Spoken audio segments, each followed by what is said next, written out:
नमस्कार दोस्तों, मैं शैल कहानियाँ सुनाती हूँ। आज मैं लेकर आई हूँ हमारी कहानी गठबंधन का भाग 12। आइए शुरू करते हैं। फिर सुमेर ने खाना बेड पे रखा और सिया की तरफ देखते हुए फिर से कहा, खाना खा लो सिया। सिया ने सुमेर के तरफ से मुंह फेर लिया और नाराजगी से कहा, नहीं हमें नहीं खाना, हमें भूख नहीं है। सुमेर ने गहरी सांस ली और सिया के नजदीक जाकर बैठ गया। सिया ने सुमेर की तरफ भी नहीं देखा। फिर सुमेर सिया की तरफ देखकर बोला, अगर तुम बाहर जाओगी और अच्छे से पढ़ाई करोगी तो मैं बहुत गर्व महसूस करूंगा और मेरा परिवार। सिया नाराजगी भरी नजरों से सुमेर की तरफ देखकर खड़ी हो गई और बोली, ये हमारा भी परिवार है, समझे आप? ये कहने के बाद सिया की आंखों से आंसू आ गए और वो रोने लगी। उसे रोता देख सुमेर भी और सिया के हाथों को पकड़ते हुए बोला, क्या हुआ सिया? तुम रो क्यों रही हो? ये सब मैं तुम्हारी खुशी के लिए कर रहा हूँ। अगर तुम अपनी जिंदगी की नई शुरुआत करोगे तो मुझे बहुत अच्छा लगेगा। फिर सिया सुमेर से हाथ छुड़ाते हुए सुमेर के सीने से जा लगी और बोलने लगी, क्यों आप हमें हमारे परिवार से दूर करना चाहते हैं? ये सुनकर सुमेर उसे अपने से दूर करने और समझाने के लिए अपना हाथ आगे बढ़ाने लगा। तभी सिया ने कहा कि आप क्यों हमें खुद से दूर करना चाहते? हमें माँ ने बताया है कि आप चाहते हैं कि हम पढ़कर कुछ करें और आपसे अलग अपनी जिंदगी की नई शुरुआत करें। ये सुनकर सुमेर का हाथ जहाँ था वहीं रुक गया। फिर सिया सुमेर से दूर हुई और सुमेर की तरफ देखने लगी।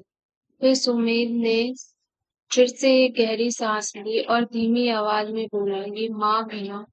सिया, आप क्यों खुद से हमें अलग करना चाहते? ये सुनकर सुमेर ने बोलना चाहा कि सिया ऐसे कोई बात नहीं। इतने में सिया नजदीक आई और सुमेर के मुंह पे उंगली रखते हुए कहा, जितना पूछा गया हो उतने का जवाब सुना जाएगा और यदि आप हमें और समझाना चाहते हैं तो बता देते हैं कि हम नहीं समझना चाहते हैं अब कुछ भी। ये सब सुनकर सुमेर चुपचाप सिया की तरफ देख रहा था और उसे देखे जा रहा। फिर सिया ने कहा, अगर हमें ये पढ़ाई आपसे दूर होकर करनी पड़ेगी तो हमें आगे नहीं बढ़ना है। हम आपके साथ रहना चाहते हैं। आप ये बात क्यों नहीं समझते? इधर सुमेर बिल्कुल चुप खड़ा और सिया को देखे जा रहा। सिया ऐसे सुमेर को खड़े देखकर फिर गुस्से से बोली, क्या हुआ? कुछ बोलेगा नहीं?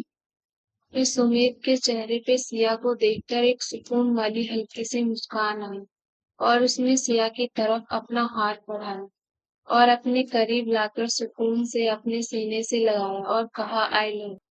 बस यही इतना सुमेर ने बोला और सिया ये सुनकर खुश और सुमेर के चेहरे को अपने दोनों हाथों से पकड़कर बड़े प्यार से बोली, अब हम नहीं जाएंगे ना? आप उससे दूर तो नहीं करेंगे ना हमें? सुमेर उसकी आंखों में देखते हुए बोले, कभी नहीं, और उसे सीने से लगाए रहे। फिर थोड़ा समय बाद सुमेर ने सिया से कहा, लेकिन तुमने ये कहा कि तुम मुझसे प्यार करती हो, कहा ही नहीं। सिया मुस्कुराई और बोली, ये तो आपको कब का समझ जाना चाहिए। जब हम स्कूल में एडमिशन करवाने गए थे तब से आपको पसंद करते, हम बस कभी हिम्मत नहीं कर पाए बताने की। लेकिन आपसे दूर जाने का डर वो सारे डर से बड़ा, इसलिए आप आज आपको बताने की हिम्मत जुटाना जरूरी। सुमेर ये बातें सुनकर मुस्कुराया। तभी सिया ने पूछा, अगर हम नहीं बोलते तो आप हमें दूर भेज देते ना? सुमेर ने सिया का हाथ पकड़ते हुए कहा, सिया, मैं प्यार करता हूँ लेकिन तुम्हारी जिंदगी बर्बाद नहीं करना चाहता था। मैं नहीं चाहता था कि तुम्हें हर जगह ताने सुने। सिया, हमें सब चलेगा, बस आप दूर हो जाओ ये नहीं चलेगा। सुमेर ये सुनकर मुस्कुराया और बोला, अच्छा जी। सिया ने भी मुस्कुराते हुए अपना सिर हाँ में हिलाया और दोनों ने प्यार से साथ में एक दूसरे को खाना खिलाया। अगले दिन सुबह हुई और सब अपने अपने कामों पे लगे और फिर सब एक साथ फिर से खाने की टेबल पर जमा। सुमित जब सबके साथ नाश्ता करने टेबल पे गया तो उसने देखा कि सबका चेहरा उदास पड़ा है। फिर वो सिया की तरफ देखकर मुस्कुराया और सिया भी सुमित की तरफ देखकर मुस्कुराए जा रही थी। तभी किचन की तरफ से सुनीता आई और सुमित से पूछा, कब करवाओगे सिया का एडमिशन? मुझे कुछ तैयारी करनी होगी, उसके लिए सारा इंतजाम कर दो। सुमित, उमा आप लोगों ने मना किया तो मैंने भी सोचा कि बेचारी कैसे इतनी दूर रहे, तो सोचा कि यहीं के कॉलेज में एडमिशन करवा लूं। इतनी दूर जाने की क्या जरूरत है?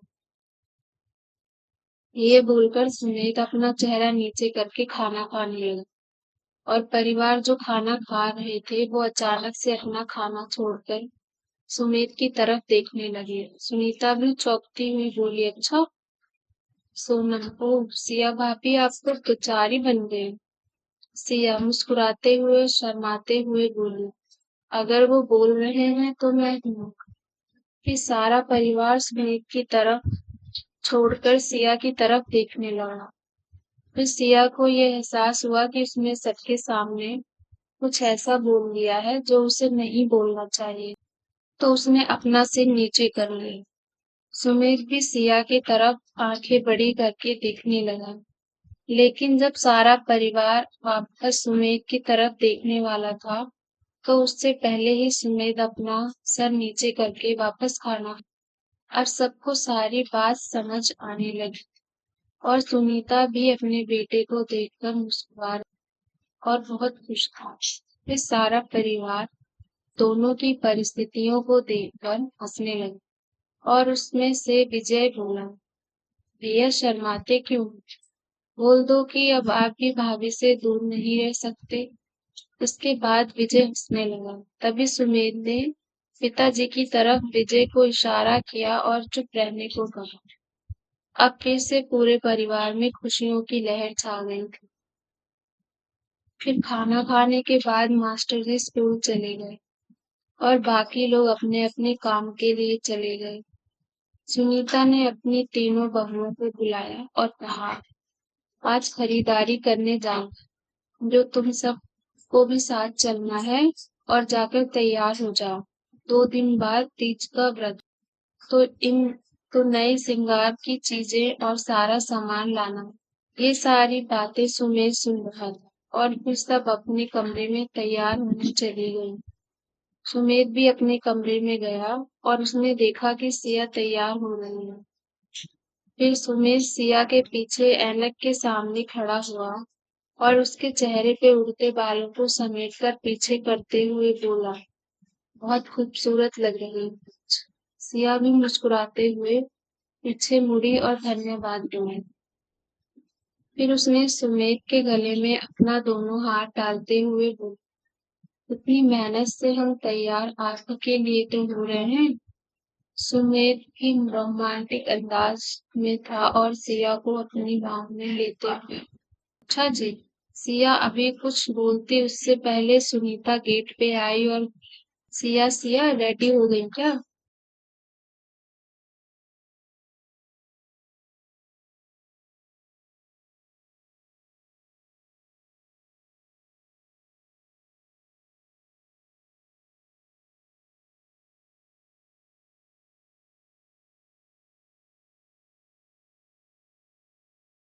सुनीता की आवाज लगाने पर दोनों बाहर आए।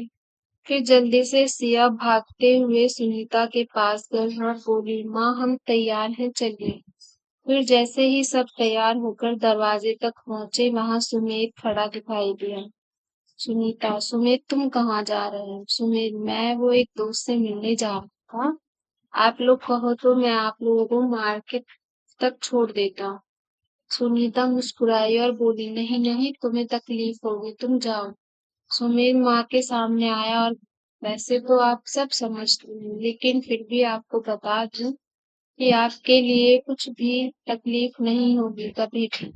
सुनीता को बेटे पे बहुत गर्व और वो फिर मुस्कुराते ही हुए गाड़ी में बैठ गई। फिर सिया और साथ में संजना और सोनम भी बैठ गए। फिर सबको सुमेध मार्केट छोड़ता हुआ अपने दोस्त के पास चला गया। शाम हो गई थी। सारे लोग आज घर आ चुके थे लेकिन औरतें अभी भी नहीं आई और आज खाना भी नहीं बना था क्योंकि सबको बाजार में बहुत समय लग गया था। यहाँ सारे घर के मर्द सोच रहे थे कि क्यों ना आज हम खाना बनाएं और सारे लोग अपनी अपनी पत्नियों के लिए खाना बनाने किचन में गए। रिद्धि किचन में आई और ये सब देखकर बोली, मेरे लिए और दादी के लिए खाना कौन बनाएगा? विजय मजाक करता हुआ बोला, कोई नहीं। मास्टर जी विजय को डांट लगाते हुए बोले, मैं बनाऊंगा अपनी परी के लिए खाना, लेकिन एक मदद करनी है तुमको। रिद्धि, क्या? मास्टर जी, सबसे पूछते रहो फोन पर, इनके आने से पहले हमें उनके आने का पता चल जाना चाहिए और हमारा खाना भी तैयार हो जाना चाहिए। रिद्धि जी, पिताजी, सबने अपनी पत्नियों के लिए खाना बना लिया और साफ सफाई भी बहुत करनी पड़ी क्योंकि सबने किचन का हाल बेहाल कर दिया। कुछ समय बाद सारी औरतें घर आईं और उन लोगों ने देखा कि सारे घर के मर्द उनका स्वागत करने के लिए दरवाजे पर खड़े हैं। पहले तो सबने माफी मांगते हुए कहा, माफ कीजिए, हमें लेट हो गया, लेकिन अभी फटाफट हम मिलकर खाना बना लें। और ये कहते ही सब घर के अंदर आई और देखा कि खाने की टेबल पर खाना रखा हुआ है। सबने अपनी अपनी पत्नियों के हाथों से सामान लिया और खाने की टेबल पर बिठाते हुए कहा, जो हमारी सारी जरूरतों का ख्याल रखता हो उसके लिए एक दिन तो बनता है। और सबने फिर खाना खिलाया और खुद भी साथ में खाना। फिर कुछ समय बाद सब एक साथ हॉल में बैठकर बातचीत करने लगे। तभी सुनीता ने कहा, आज हम इसलिए लेट हो गए क्योंकि खरीदारी हमने ज्यादा की। मैंने सोचा कि सिया और सुनीत की शादी अच्छे से नहीं हुई है, तो क्यों ना इनकी शादी अच्छे से करवाई जाए। मास्टर जी, हाँ, ये तो बहुत अच्छा रहेगा। रणवीर, वाह माँ, क्या बात कही है, बहुत मजे करेंगे। विजय, हाँ बिल्कुल। सभी लोग ये सुनते ही बहुत खुश हो गए। सुनीता ने कहा, हाँ तो सिया, तुम अपना सारा सामान लेकर रिद्धि के कमरे में चली जाना। शादी वाले दिन तक से प्रश्न के समय तुम दोनों मिलोगे, बस ऐसे ही नहीं। सुमित ये सुनकर कुछ नहीं बोला, बस मुंह बनाते हुए सिया की तरफ देखता रहा। फिर सिया सुमित की शक्ल देखकर मुस्कुराई। सुमित सिया को मुस्कुराते देखकर नाराज हो गया और उसकी तरफ से अपनी नजरें हटा ली। सुमित का कमरा नीचे था और रिद्धि का कमरा ऊपर था, तो अब सिया को भी ऊपर रिद्धि के कमरे में जाना। आज का हमारा भाग नहीं समाप्त, कल फिर मिलते हैं अगले भाग के साथ। तब तक के लिए थैंक